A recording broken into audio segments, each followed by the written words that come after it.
У мінулым годзе брэсцкая абласная інспекцыя аховы жывёльнага і расліннага свету традыцыйна ажыццяўляла дзяржаўны кантроль за аховай і выкарыстаннем дзікіх жывёл, якія адносяцца да аб'ектаў палявання і рыбалоўства, а таксама драўніна хмызняковай расліннасці, якая выкарыстоўваецца ў нарыхтоўчых мэтах. Самастойна і ва ўзаемадзеянні з праваахоўнымі органамі і грамадзянамі з актыўнай жыццёвай пазіцыі супрацоўнікі інспекцыі выявілі і прадухілілі рад правапарушэнняў у прыродаахоўнай сферы.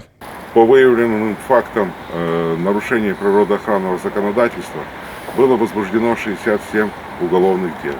Изъято 54 единицы огнестрельного оружия, из них 20 единиц незарегистрированного.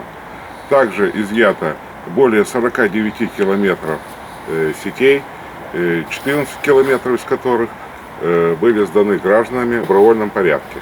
Здавалася б, меры пакарання даволі сур'ёзныя, але ж і яны не стрымліваюць аматараў лёгкай нажывы. Толькі за першыя дні Новага года на тэрыторыі Баранавіцкага і Брэсцкага раёнаў ужо выяўлена некалькі фактаў браканьерства. В первых числах января было вскрыто 2 грубых нарушения природоохранного законодательства, а именно незаконная охота на нормируемых видах охотничьего животного, косулю европейскую.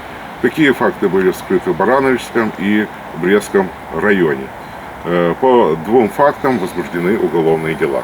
Работа па выяўленні і папярэджанні фактаў браканьерства, парушэнні прыродаахоўнага заканадаўства будзе весціся штодзённа і ў 2020 годзе.